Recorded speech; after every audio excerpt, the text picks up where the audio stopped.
Bayangkan ini, ada seseorang yang hidup 2000 tahun yang lalu, tapi kisah hidupnya sudah ditulis ratusan hingga ribuan tahun sebelumnya.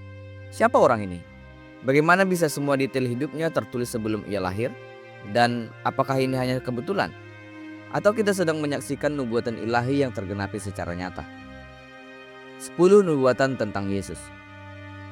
Lahir dari seorang perawan. Dalam Yesaya 7 ayat 14. Sesungguhnya, seorang perempuan muda mengandung dan akan melahirkan seorang anak laki-laki.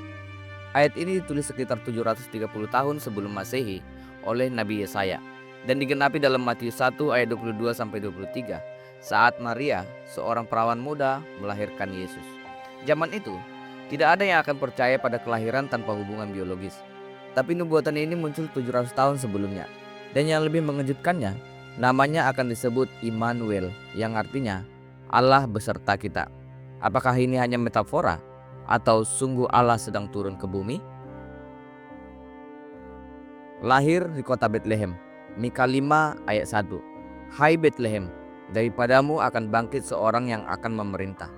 Ayat ini ditulis sekitar 700 tahun sebelum Masehi oleh Nabi Mika dan digenapi dalam Matius 2 ayat 1. Yesus lahir di Bethlehem. Maria tinggal di Nazaret, 130 km dari Bethlehem. Tapi secara kebetulan, Kaisar Agustus mengeluarkan sensus nasional yang memaksa Yusuf dan Maria melakukan perjalanan ke Bethlehem, tepat saat kelahiran Yesus. Apakah ini cuma kebetulan atau takdir sedang digerakkan di balik layar? Keturunan Abraham.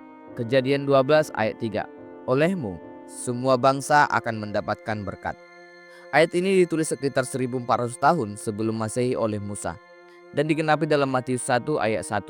Yesus adalah keturunan langsung Abraham. Banyak orang bisa mengaku sebagai keturunan Abraham, tapi hanya satu yang membawa berkat bagi seluruh bangsa, bukan hanya di Israel. Nama Yesus dikenal di 200 lebih negara. Apakah kamu pikir itu cuma efek budaya atau bukti nubuatannya yang tergenapi? Dihianati teman dekat. Mazmur 4 ayat 10. Sahabat karibku mengangkat tumitnya terhadap aku. Ayat ini ditulis sekitar 1000 tahun sebelum Masehi oleh Daud dan digenapi dalam Matius 26.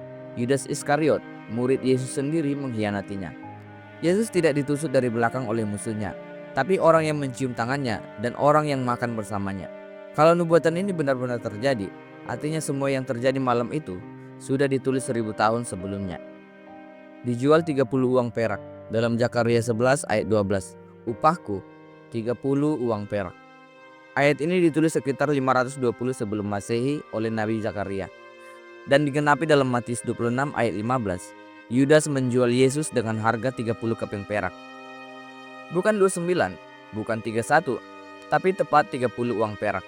Jumlah itu bukan angka acak, itu adalah harga seorang budak. Yesus, raja segala raja, dihargai seperti budak rendahan. Tapi semua sudah tertulis jauh sebelum Yudas dilahirkan. Diam saat dihakimi. Yesaya 53 ayat 7. Ia dianiaya, namun tidak membuka mulutnya. Ayat ini ditulis sekitar 730 sebelum Masehi oleh Nabi Yesaya dan digenapi dalam Matius 27. Yesus tidak membela diri di hadapan penguasa. Bayangkan, kamu difitnah dan bisa saja bebas, tapi kamu memilih diam saja. Yesus tahu, ini bukan sekedar pengadilan manusia. Ini adalah bagian dari nubuatan yang harus digenapi dengan darah. Disalibkan bersama penjahat. Dalam Yesaya 53 ayat 12, ia terhitung di antara pemberontak-pemberontak. Ayat ini ditulis sekitar 730 tahun sebelum Masehi oleh Nabi Yesaya dan digenapi dalam Markus 15. Yesus disalib di antara dua penyamun. Mesias seharusnya duduk di tahta, bukan bergantung di antara kriminal. Tapi ini bukan kecelakaan sejarah, ini rencana surgawi. Supaya manusia tahu, Mesias turun sedalam-dalamnya untuk mengangkat siapapun yang percaya. Tangan dan kakinya ditusuk. Dalam Mazmur 22 ayat 17, mereka menusuk tangan dan kakiku. Ayat ini ditulis sekitar 1000 tahun sebelum Masehi oleh Daud dan digenapi dalam Yohanes 20 ayat 25. Luka Yesus di tangan dan di kaki. Salib bahkan belum ditemukan waktu Mazmur ini ditulis. Tapi Daud menggambarkan adegan penyalipan dengan akurat. Bagaimana mungkin? Kecuali jika ada yang benar-benar memberinya penglihatan tentang masa depan. Pakaian diundi. Mazmur 22 ayat 19. Mereka membuang undi atas jubahku. Ayat ini ditulis sekitar 1000 tahun sebelum Masehi oleh Raja Daud dan digenapi dalam Yohanes 19 ayat 24. Tentara Romawi membuang undi atas jubah Yesus. Siapa yang peduli soal baju? Tapi Allah peduli pada detail. Bahkan hal sekecil ini pun ditulis.